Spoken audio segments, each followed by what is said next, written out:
originates from our Universal Radio studios. Celebrities from TV, music, movies, literature, politics, and show business, at one time or another, they all come to the Ron Sedgy Show. So why don't you?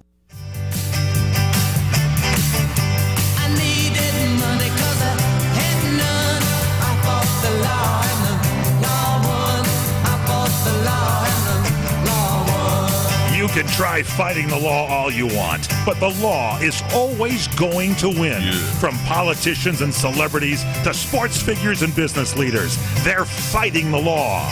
Now, here to sort out the nation's top legal news stories is America's favorite legal analyst, Royal Oakes. This is the Royal Oakes Show. We're on Facebook now, I guess.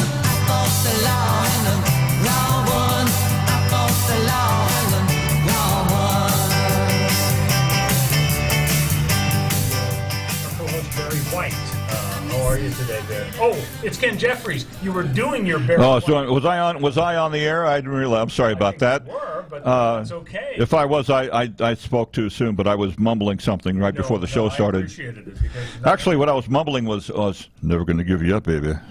Never gonna come on, baby. Yeah. It's my Barry White impression. And our millennial correspondent, Connor Oakes. Connor, do you even know what we're talking about when we mention Barry White's name? Oh, of course. Okay, he's the famous singer, the Walrus of Love. I was trying to come up with his nickname. The poor guy was the Walrus of Love. Some disc jockey said he was the Walrus of Love. And I'm sorry, those hand signals were that your mic wasn't on. We fixed that. Whatever.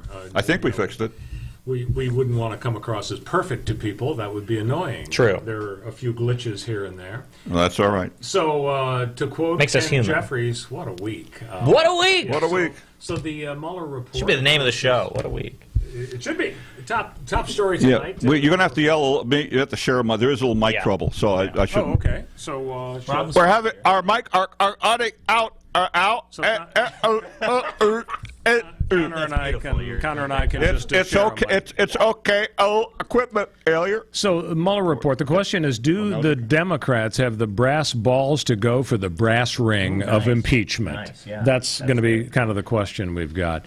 We're going to talk about the feuding progressives. I think Nancy Pelosi and AOC should get in a cage fight over whether to impeach President Trump. I agree. Yeah. Uber is in the news, Ken. There's a very big controversy over whether the Uber folks should pay their drivers more. The drivers are very unhappy about the chunk that Uber takes. Yeah, they were chanting, raises Uber alles, I think would be... Yeah, so the German drivers are very interested in... We're going to answer the age-old question, is exercise more important than money? And you may be surprised. The survey out that tells you, spoiler alert here, people who make more money, they're not happy, they're miserable. People who exercise, they're delirious. The endorphins get released. It's cheating. You don't need a bank balance, you just need those endorphins. And we're advancing the story. We talked about Kim Kardashian last week, thinking about passing the bar. O.J. Simpson's lawyer, Robert Shapiro, has already offered her a job. So we're going to get into all of those issues, but of course the top story is definitely the Mueller report. So, gosh, guys, I guess years from now you're going to be remembering, gee, where was I when the Mueller report got dropped? Where was I when Will Barr got up there and put his entire foot in his mouth in the most infamous, worst press conference of Let's start on that issue. The Democrats perceived him as being kind of an advocate for Trump, sounding more like the defense attorney for Trump as opposed to the top law enforcement officer. Even Fox for the News country. is saying that. I didn't really mind what he said, because really the thing that he did that got the most attention was when he pointed out, well, the president was awfully angry and frustrated. Screaming tantrum, childlike. When he was dealing with all of this stuff. And on the one hand, you can say, well, that sounds like he's making excuses for the president. But it did, in a legal sense, go to a very important point, and that's this. To prove obstruction of justice, you have to show that a person had corrupt intent. Yes. And for the Attorney General to point out that really what the president was doing was venting, he was totally frustrated, that doesn't really sound like corrupt intent. It sounds like he's just a really pissed off guy, as opposed to cold and calculatedly, well, I'm going to take this step, I'm going to interfere with that investigation, I'm going to obstruct justice. And at the end of the day, let's be fair, Mr. Mueller and all of the king's horses and all of the king's men, all of those 16 or 17 lawyers who were very much focused on regime change and would have loved it if they could have really done their job and found evidence that would eventually result in Trump's dismissal from the presidency. At the end of the day, they couldn't justify the conclusion that, yes, Trump committed a crime, regardless of how you interpret Trump's state of mind. So in that sense, wasn't Barr justified in pointing out that, well, he may have been furious and emotional and angry, but it doesn't really mean that he met the threshold of criminality. So it's an interesting point because, you know, both sides are going to hear that same statement and they're going to hear it differently. You can imagine that somebody has the corrupt intent, say, I don't know, hypothetical president, we'll call him Nixon, to obstruct justice. And if Nixon's goal is to obstruct the investigation into his White House, his presidency, and make sure that his secret team of people hired to stop leaks and to also break into the Democratic headquarters, that they don't get found out, he could be incredibly unhappy and angry and frustrated while he is obstructing justice. Or he could be cold and calculating and have no emotion at all while he's obstructing justice.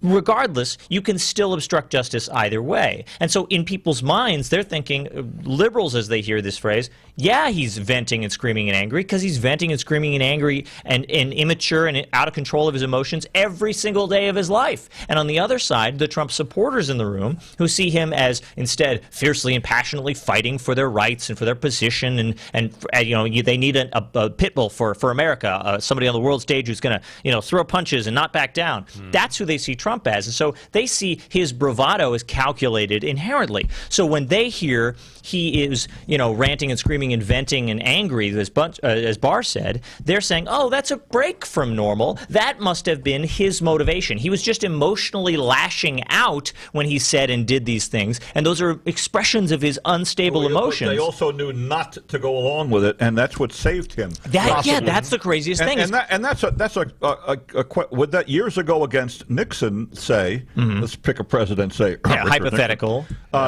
Would have that been would that have been enough to save Richard Nixon from impeachment? He wasn't impeached. He resigned before he could have been. I don't think it should be. When you say, you know, it's like the legal definition of attempt, right? You've got attempted murder. At what point do we get to attempted murder? I have the concept in my mind of I want to kill Bill, and then my name is Uma Thurman in this scenario. I'm a beautiful blonde actress, et cetera, et cetera. So I go by. I sit at home and I say I want to kill Bill. That's not attempted murder. I go buy a samurai sword to go chase down Bill to kill him with. Is that attempted murder if the cops swoop in at this moment and catch me? No, this isn't Minority Report with Tom Cruise with the precogs. So say I write on my calendar, kill Bill with samurai sword, April 15th. Tax day, naturally, because everybody's grumpy on tax day. I got to kill somebody. So then if you swoop in and catch me now before I do it, intending to go do it on April 15th, but I haven't actually done anything, I just wrote my calendar. Is that attempt? If I get in my car on April 14th and I start the 12-hour drive to get there, is it attempt yet? At what point can the cops arrest me and charge me with attempted murder? Right. And also, at what point can I turn around and drop my samurai sword and say, actually, I would never do that. I don't want to kill Lucy. What if I told all of my aides to do illegal things and none of them did it because they either knew better or say, oh, let's ignore the old man. Well, it's a thorny problem, and if you're bringing up a law school hypothetical, there isn't any easy answer to that. Yeah. I wonder if Mueller is going to be in for some major second guessing because he chose not to push the issue of interviewing Trump. His excuse in the Mueller report was, well, it would have delayed things. Really? It took you 22 months, pal. And in fact, some Republican conspiracy theorists say, let me get this straight. You concluded no collusion, absolutely. Right. And how long ago did you know that? Was it possible you knew that a few months before the midterms? Was it possible you kind of dragged your feet in coming out with the report? Because it might have helped Trump. But setting the conspiracy theory aside, I wonder if Mueller really is subject to armchair quarterbacking because, I mean, let's face it, if Trump had sat down under oath in the White House and answered questions by Mueller's team the way Clinton answered questions under oath, and he lied and he committed perjury, and that allowed the Republicans to impeach him. If he had done that, wouldn't that have added an enormous amount of ammunition to the notion of what was in his mind, and did he really have a corrupt intent in obstructing justice, and did he lie, and did he tell different stories here and there? So, in retrospect, shouldn't Mueller have tried to get a judge to do it? Because he didn't go to court and lose. He didn't even try. Well, we may find out in a couple of weeks if Mueller is subpoenaed to appear before the House Judiciary Committee. Because Gerald Nadler says he will, Yeah, well, Nadler, and you would think Republicans would bring that up, right? Yeah. Probably. I think that Mueller did. If that happens, and Mueller I can't wait for that. Absolutely is subject to intense second-guessing on that exact point. I think that Mueller probably sees his job as the investigator of facts in some removed and abstract way, and not and he questioned all these people around Trump to try to get the facts about what Trump did and said in the moment. And he probably, not unjustly, not wrongly, considered that the sitting down and asking questions of Trump in person might not be all that productive, because Trump would be very heavily coached and would make sure to say the right thing in that scenario. Or could he also say, I don't remember? Because he also, absolutely. according to the written questions, and I saw this, it was on CNN, so you can consider the source, I guess. But like 30 times in the written questions, over 30 times he said various renditions of I don't remember. Yeah. So in person, Trump's not going to say I don't remember, though. Trump never would admit not remembering or knowing anything. You're right. He has the best memory, knows the best words. You're right. And that's the thing. Mueller, I think, saw himself as somebody who was going to look at the evidence that he could find and he could collect and he could put all on one page. But he decided that he wasn't the guy who could pull the trigger and make the decision. He wanted to punt that down the road, kick that can down the road, give it to somebody else to make. And I think he did that. He gave it to the AG, Barr, who, of course, we all know, not all know, we all strongly consider, maybe think, maybe just suspect, I don't know, that Barr is basically a Trump stooge. He got hired by writing this favorable memo that said, Trump, you're immune from being indicted. It's going to be great. Don't worry about it. I'll be your protector. Right. This is Bill Barr, by the way, who pressured for the pardons, pressured George W. Bush's White House to give pardons in the Iran-Contra scandal to make that go away. Well, Barr is the guy who will enact a presidential cover-up. Let's back up a second. Shouldn't we give Barr some credit for releasing almost all of the report? Because remember, the regulations say that the report by the special counsel shall be confidential, meaning nobody sees it but the Attorney General. That's the only thing he does, is give it to the Attorney General, and he makes a recommendation to prosecute or decline to prosecute. He didn't have to release anything. He could have released a 4-page summary. Right. He could have released 100 pages instead of 448, which he did. He chose, in the public interest, to exercise his discretion to release the whole thing minus the redactions, which I think you have to give him credit for. I don't think that the court, especially if it gets up to the Supreme Court where it kind of tilts toward Trump, I don't think the court is going to order the release of all the redacted stuff, because the rules say they are supposed to be secret. And Nadler has asked for that. Oh, yeah. He's going to push for it. And what are the chances, besides Slim and none and Slim left town? Yeah, I think he's not going to get it for the reason I just expressed, that the rules say you just don't hand over grand jury stuff, you don't hand over ongoing investigation stuff. The Democrats are going to be able to make the political argument to the voters, we're into transparency, this is our president, we need to know this stuff. Let me see if you agree with me, though, that Mueller's motivations maybe are suspect. We know from the weirdo Comey press conference in June 2016 or July, when he talked about Hillary, when he really shouldn't have, because the prosecutor's job is to say prosecute or not, that he was violating the rules.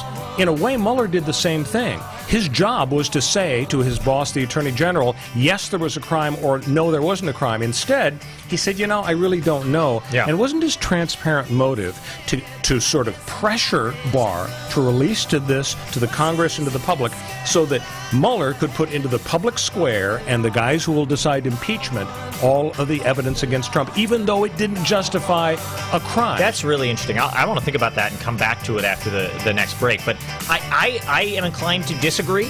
I think that it was actually a failing by Mueller, but not a calculated one. Well, we'll get the answer to that question when we return on the Royal Oak Show. Stay with us. We'll be back on CRN with the Royal Oak Show.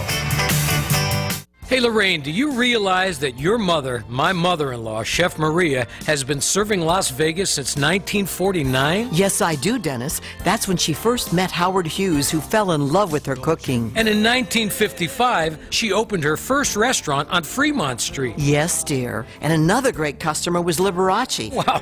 Then in 1962, while Frank Sinatra and the Rat Pack were causing global excitement on the Las Vegas Strip, your family opened their second restaurant. And in 1972, Elvis Presley began electrifying Las Vegas audiences and eating in our restaurants. You know, Lorraine, this is quite a town. There's only one Las Vegas. And there's only one Bootlegger Italian Bistro. Folks, when you're in Las Vegas, come visit us. We'll make you feel like you're part of our family. The Bootlegger Italian Bistro, conveniently located at 7700 Las Vegas Boulevard, South Strip. Visit our website at www.bootleggerlasvegas.com. Hi, everybody. Michael Horn from CRNTalk.com. You know, we provide you with the best in talk radio. 8 channels of talk radio, from radio on the left, radio on the right, sports talk, business talk, religious talk, Spanish talk, you name it, we've got talk radio for you. All at CRNTalk.com. Well, now we'll bring you video as well as audio. That's right. Watch your favorite shows like The Robert Conrad Show, The Fred Dreyer Program, What's Cooking Today, What's Cooking on Wine, The Lounge, and so many other shows in video right at our website, CRNTalk.com. You can also watch us on Roku. Just search CRN Talk, and you can watch us on Roku on any TV anywhere in the world. Also on Facebook Live. Go to Facebook.com/CRN Digital Talk. Facebook.com/CRN Digital Talk. Roku, search CRN Talk. Check us out on Tiki Live and at CRNTalk.com. Video for you talk fans, all from CRN Talk. Do you want to fly somewhere, anywhere in the world? Smart travelers call myflightsearch.com for the best deals on flight tickets. Going to Manila, Bangkok, London, how about Singapore? Call myflightsearch.com for the lowest flight tickets available. What about a local vacation? Let's say you want to fly to Vegas, Orlando, Miami, Los Angeles, or Denver. Pick up the phone and call myflightsearch.com right now. We have exclusive deals that you can't find anywhere else. The only way you can get these low airline prices is by calling us. We have so many low prices available, we can't possibly tell them to you right here and now. If you're flying somewhere anytime in the next 6 months and you want the lowest airline ticket prices anywhere, you owe it to yourself to save a ton of money. So pick up your cell phone and call myflightsearch.com right now. Call 800-445-3166. 800-445-3166. That's 800-445-3166. Call now. 800-445-3166. Stop me, 'cause I'm having a good time. Correspondent Connor Oakes. So before we get back to the crucial question about whether Mueller was all about giving ammunition to Congress and breaking the rules, a couple of program notes. First, we are launching an exciting new segment feature here on the Royal Oak Show. It's called I Don't Believe This.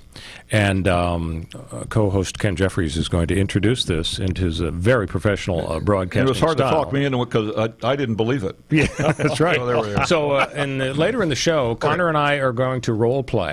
I'm going to say some things I absolutely don't believe, and I'm going to say them very passionately, and Connor's going to do the same. He's basically going to be a conservative. I'm going to be a progressive, so you do not want to miss that.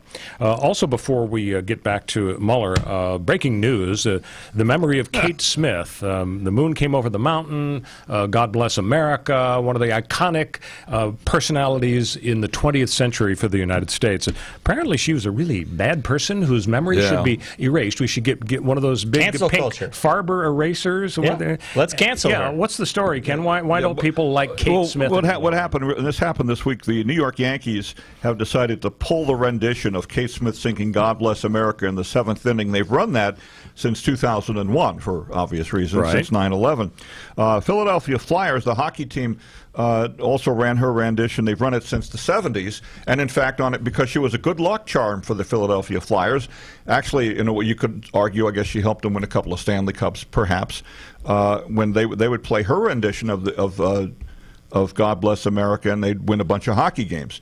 But what happened was someone discovered, I guess, this past week that Kate Smith although I can't say she's a racist, but recorded some racist songs back in the 1930s. And let's see if I can pull them up here.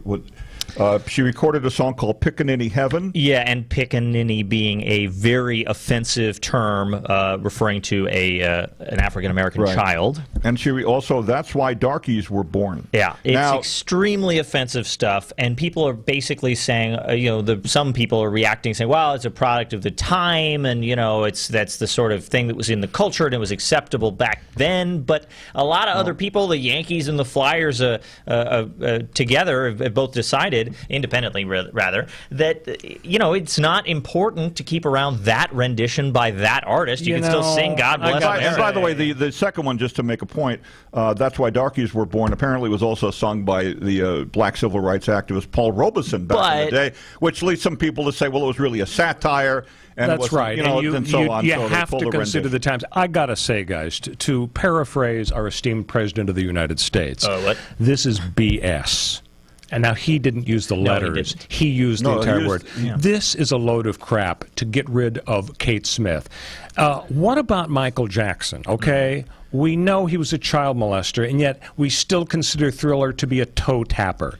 Very few people are calling for his music to be excised from the airwaves. Well, it's a good point, but it's kind of... Is it an apples and oranges thing? Because yes, it's apples and oranges in the sense that racism and pedophilia are different bad things, but they're both really bad things. Right. They're absolutely bad things. And you don't try to scrub people out of history, especially if you're going back 80 years when, as you say, if Paul Robeson is doing the same thing, I mean, you're basically looking at the personal lives or the personal feelings of the artist. Bing Crosby apparently was a really creepy guy, like abusive to his wife and his family, but we loved to listen to those dulcet tones and by the way, Christmas. Crosby apparently once performed in blackface, I think.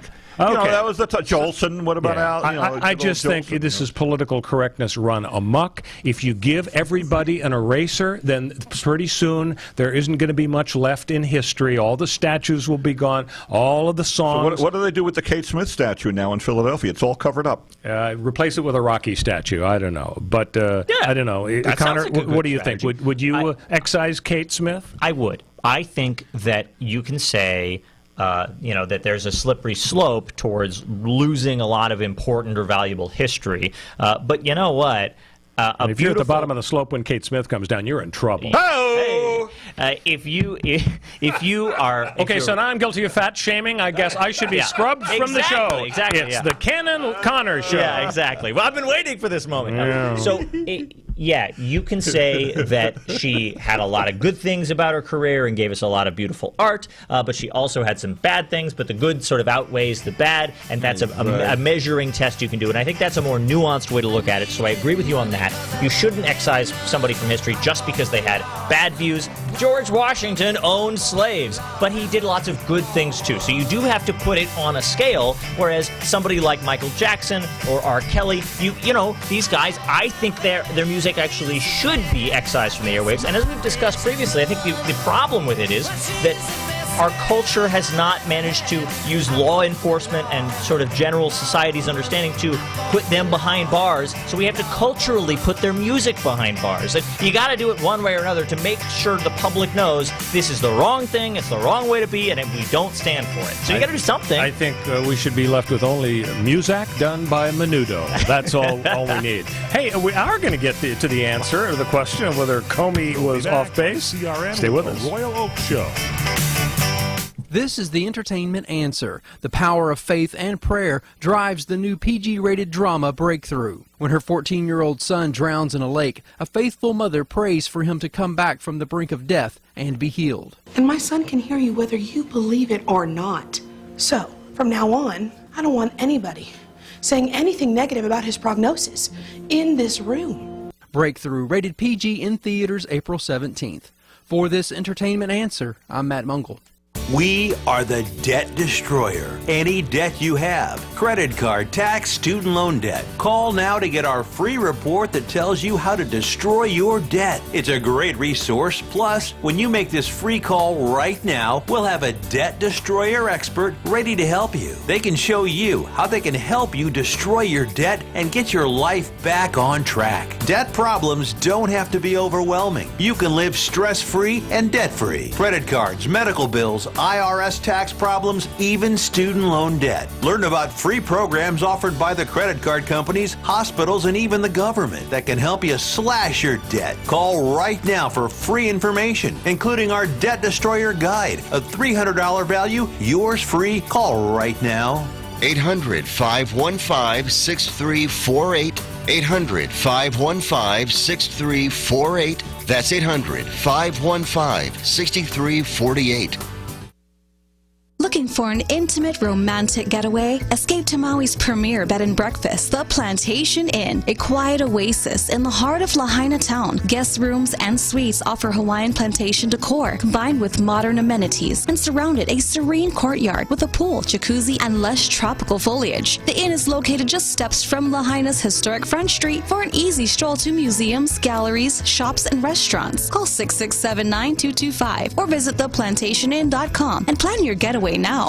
Hi everyone, this is Fred Dreyer telling you about my favorite Italian restaurant. It's Angelo's and Vinci's in Fullerton, California. Angelo's and Vinci's has the best pasta, the best seafood, the best salad, spaghetti, lasagna, and the most incredible pizza.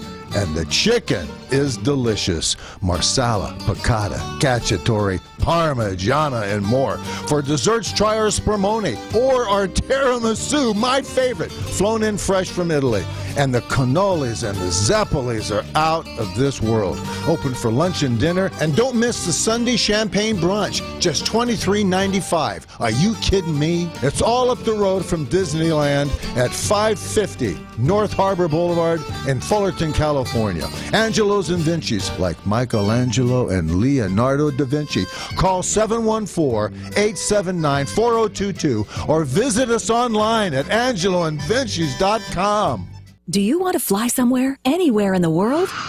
Smart travelers call myflightsearch.com for the best deals on flight tickets. Going to Manila, Bangkok, London, how about Singapore? Call myflightsearch.com for the lowest flight tickets available. What about a local vacation? Let's say you want to fly to Vegas, Orlando, Miami, Los Angeles, or Denver. Pick up the phone and call myflightsearch.com right now. We have exclusive deals that you can't find anywhere else. The only way you can get these low airline prices is by calling us. We have so many low prices available, we can't possibly tell them to you right here and now. If you're flying somewhere anytime in the next 6 months and you want the lowest airline ticket prices anywhere, you owe it to yourself to save a ton of money. So pick up your cell phone and call myflightsearch.com right now. Call 800-445-3166. 800-445-3166. That's 800-445-3166. Call now. 800-445-3166.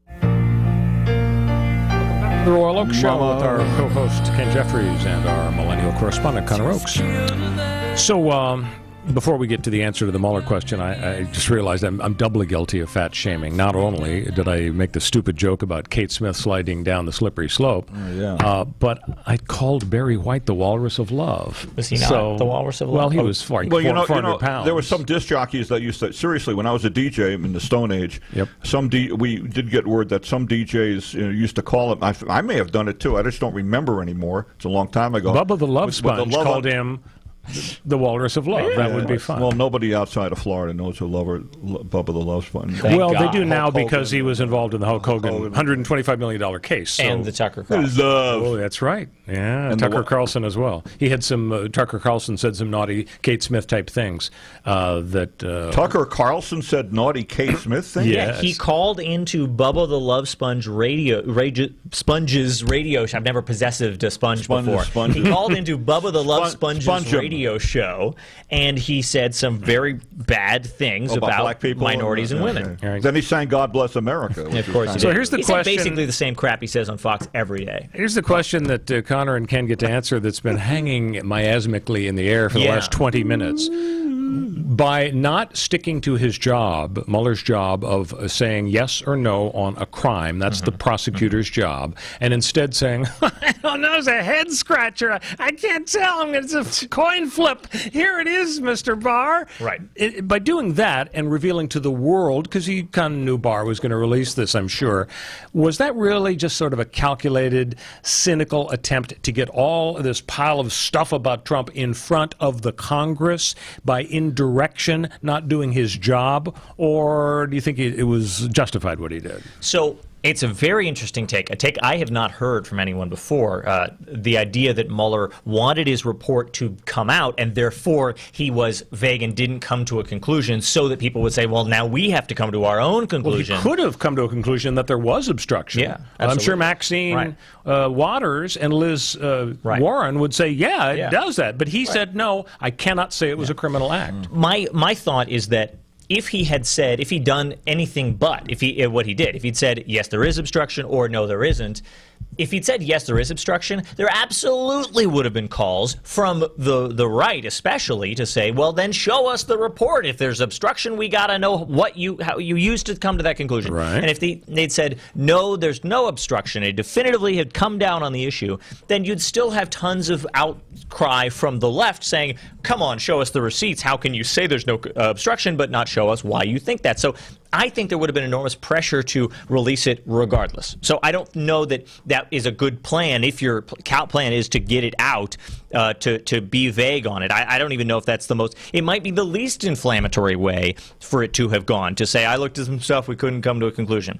The other thought is, I think you're absolutely right that Mueller wanted his report to come out, at least in large part. Because how could he not? He's just devoted all his time and energy for literal years. It's like you write a term paper, you want the teacher to read it. Exactly. He wants the American public to be able to read it. And I think Bill Barr knows that the American public, desperately wanted to read it, and on both sides. And he also knew, after having read it and reviewed it, that ignoring the redactions, that it wasn't so damning that it would be bad for Trump. I don't think I'm not going to give Barr any credit for showing it, given its contents. If the contents had been more damning for Trump, and something that was truly unspinnable, even by the Sarah Huckabee Sanders blatant lie to the American public, types of the world, then I would give him a ton of credit for having shown it. But since Mueller didn't come to these conclusions, since, it was spinnable, and he, did his press conference, air quotes on press conference,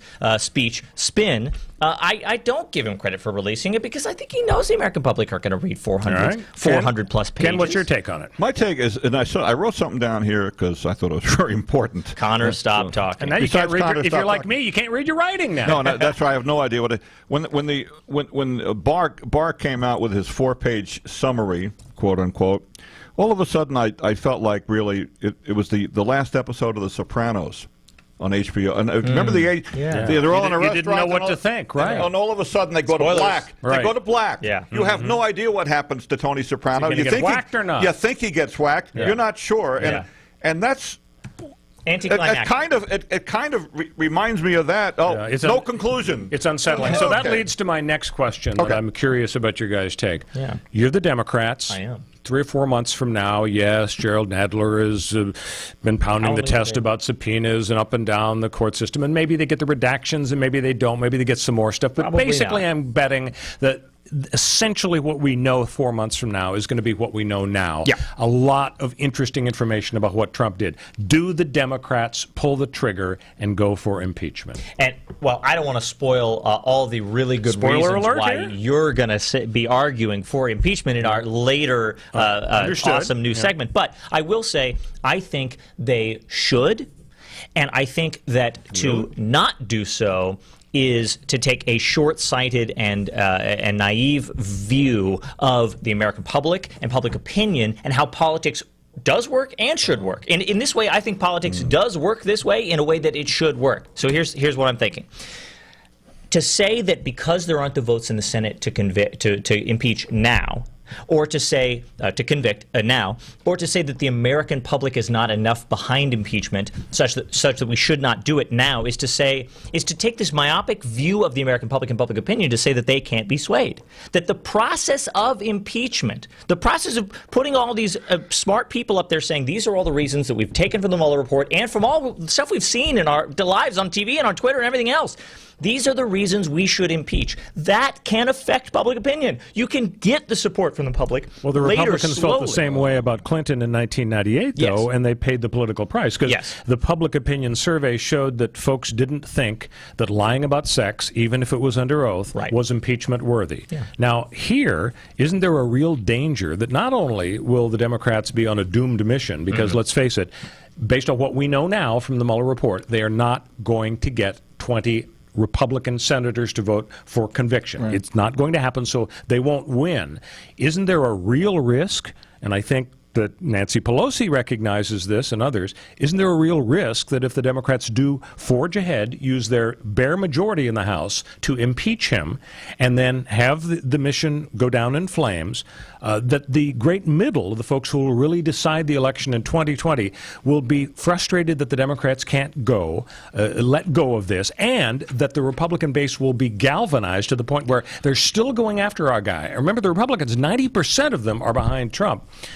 Isn't there a huge political risk for the Democrats if they do that? I actually disagree. I think that politics is fundamentally, like you just said, about galvanizing your base. And I think that while it did backfire in several different ways for the Republicans when they went after it, I think that was a case-specific issue where it was just about lying about sex, and people think powerful men lie about sex all the time, and we're going to look the other way because that's how society works. This may not be different. It might not be different, but I think it is. Isn't this equivalent in this sense? The whole nuclear core of the Russia investigation, as far as the great middle of the population, was collusion, and collusion unequivocally came out for Trump. Now we've shifted as Democrats to this more narrow obstruction deal. Do you really think that the great middle of the American public, since they aren't really going to hear anything new, there aren't any revelations, it's just going to be the Democrats continuing to talk about obstruction? Can I throw one more? There could be one fly in the ointment, though. Yeah. Whatever comes out of the Southern District of New York.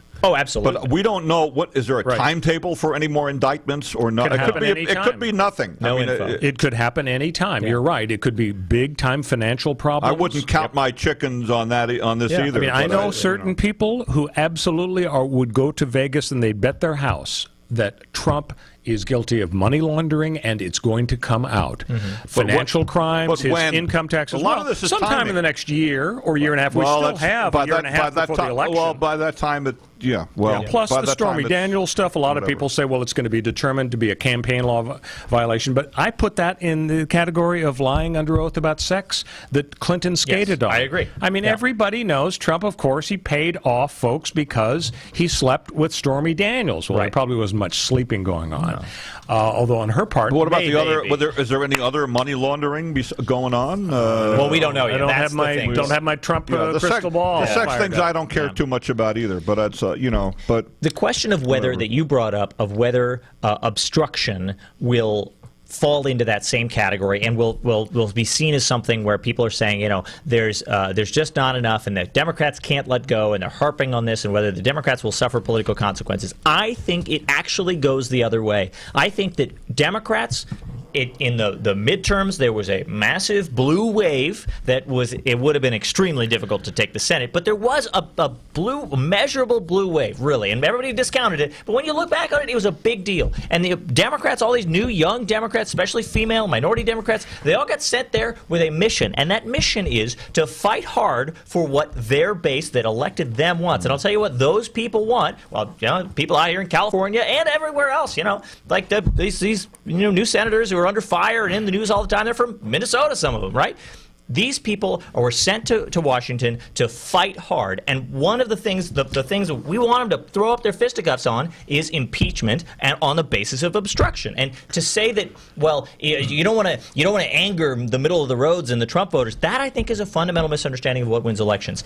A getting your base excited and saying, I'm out there fighting for you. I'm doing what you sent me to Washington to do. That excites your base. Well, Liz Warren and AOC agree with you. Absolutely. And Maxine Waters agrees with you as well. And then maybe one more thing, too. Healthcare might be a winner for Democrats. Oh, sure. But we don't know that. And that was, I think, part of the blue wave, allegedly, and that they kind of ran, I think, on healthcare, too. But if I'm right, the impeachment could distract from healthcare. Yeah, absolutely. I think you're right. Let's shift gears here. I want to show you something from the Los Angeles Times here. It's a little visual aid. It says, rider pays $40, driver gets $16, Uber takes $24. And the guy is holding up the sign, and he's furious, and he's angry.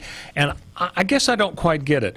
Why is it that the unhappy rider who only gets $16 and Uber gets $24, why can't he just go to Lyft or become CEO of Apple or do something else? Why should Uber have to pay him more than they want to pay? I mean, I got. Oh my gosh, I got some strong feelings on this. Ooh, lay it on us. I know it's a shock to you guys, but I'll say this. I'm going to lay back and let you talk. Uber's most recent prospectus basically laid stuff out, and some smart people have taken a look at it, and they pretty much broke down what it says. It says $100 billion Uber doesn't make money. Uber has no plan to make money.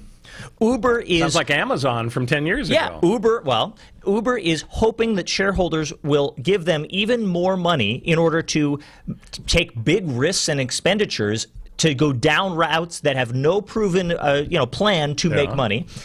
Uber is hoping that technologies come kind of out of nowhere to do things like driverless cars to cut drivers out of the equation so that they can Uber's save lying? money. No, they're honest about this. Oh, okay. They come out and they say Uber has tons of conflicts with regulators. Yeah. Uber's plan for the future is to be given a monopoly so that they can raise prices to actually make any money. Because right now, every ride, Uber loses money.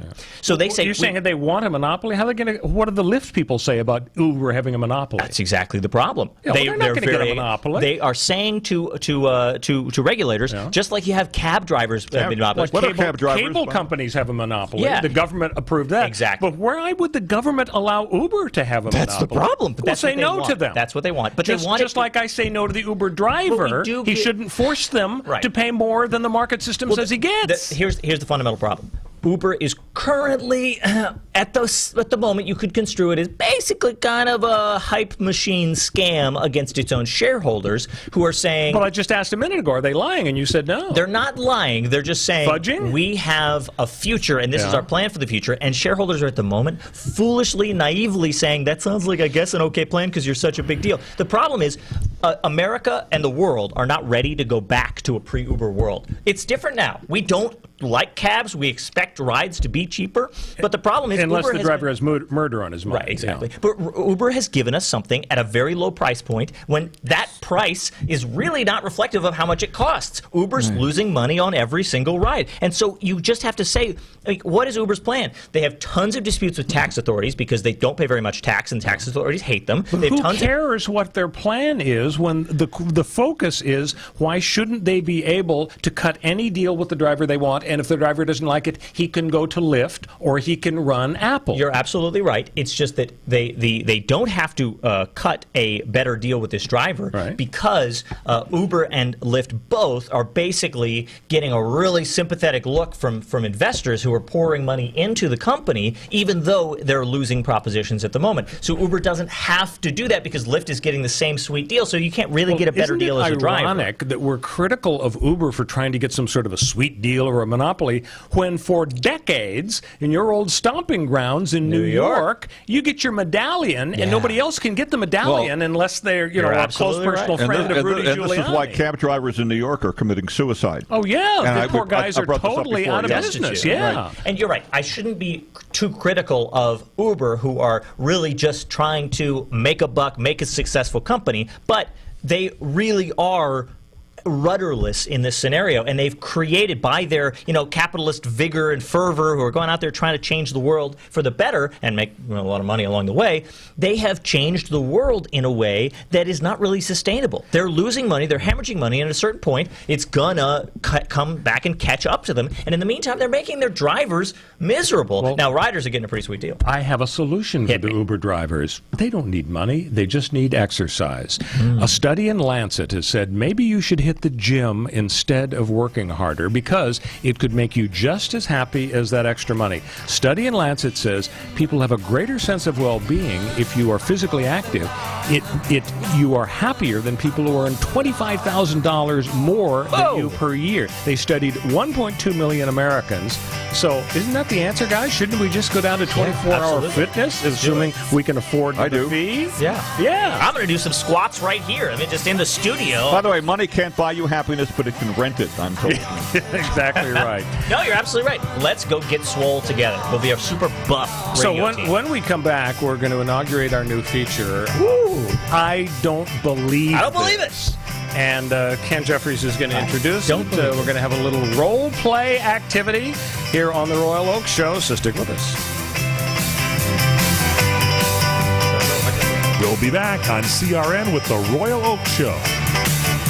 You're experiencing pain, back pain, shoulder, elbow, or hand pain from a sports injury. If so, schedule a visit with Dr. Michael Sheps, the leading expert in laser therapy for pain management. Call 310-873-4422 or go to drsheps.com. Experience Epic T, the breakthrough laser therapy system that Dr. Sheps developed to make you pain-free in less time. Laser therapy is a non-invasive, safe, and effective in-office procedure that penetrates deep into your skin without damaging the tissue. It perfectly targets areas of pain to promote fast, natural healing.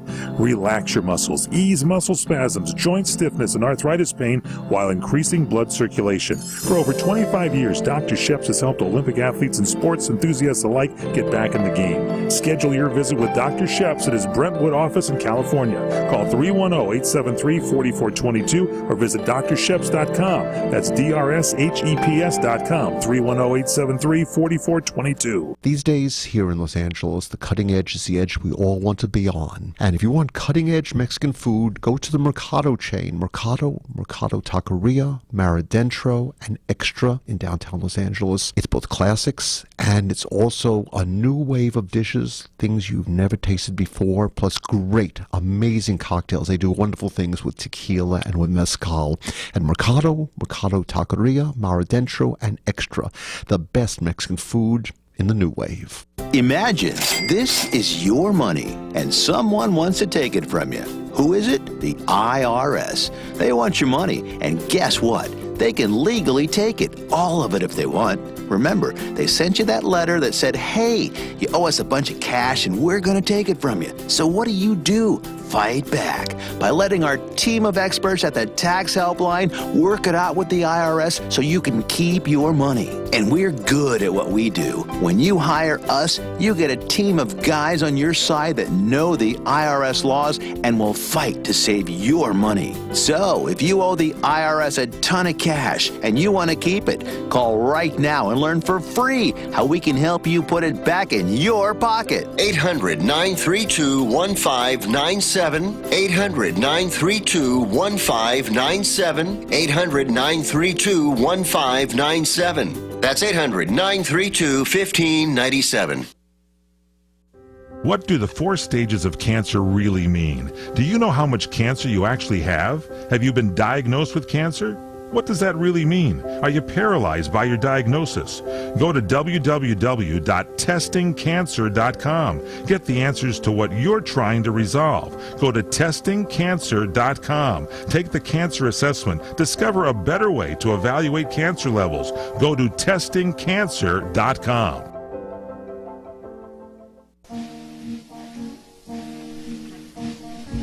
Okay. Welcome back to the Royal Oak Show with our co-host Ken Jeffries and our millennial correspondent Connor Oakes. Ken.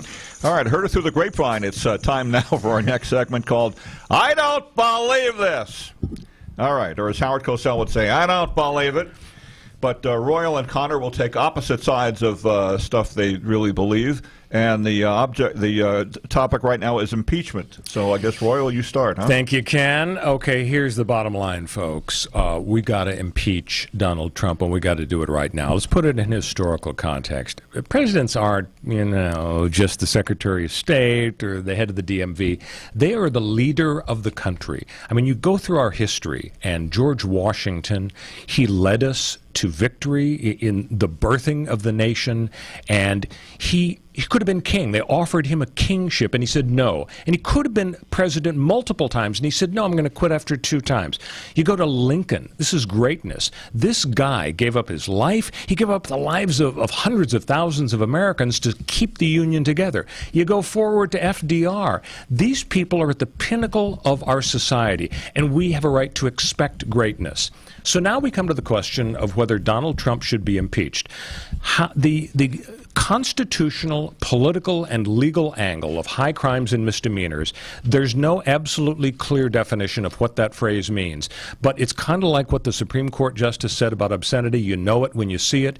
And when the American public sees a guy who is so dedicated to denying the truth and to obstructing justice that he actually fires the director of the FBI because he was hot on his tail. He admitted to Lester Holt, and he admitted to a Soviet official, I guess we call them Russian officials now, in the Oval Office, the reason he fired Comey was because of the damned Russian investigation. If that doesn't add up to obstruction of justice, I don't know what does. And let me give you the precedent. Richard Nixon had to resign, not because he ordered the Watergate break-in, because there's no evidence that he did, not because he did any number of 100 things that people didn't like. He had to resign when a smoking gun tape came out that said the following. H.R. Bob Haldeman said, Mr. President, you could say that the CIA was working on this break-in, and so the FBI should stand down because the CIA is looking into a murky Bay of Pigs type related thing. And what did Richard Nixon say in June 1972? That's a good idea, Bob. We're going to go that way. We're going to implement that plan. You go with it. Those words were what brought Richard Nixon down, and it caused Barry Goldwater and a bunch of other Republican senators to march into the White House and tell Nixon he does not have support from the Senate, the Republicans in the Senate, and that was why he quit, because he knew he would be not only impeached but convicted. You compare that with what Trump did.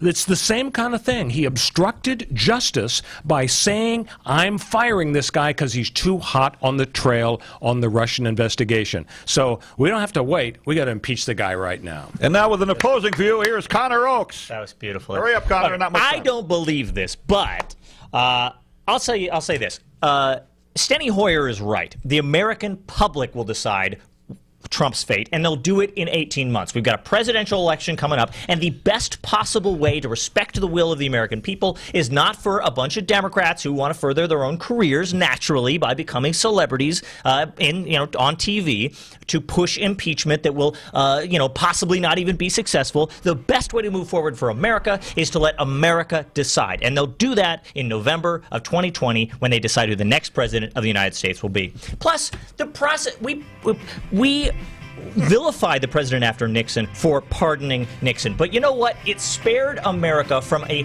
terrible ordeal through which they had to suffer, or would have had to suffer, if Nixon had gone down in flames in front of the entire world, embarrassing our country.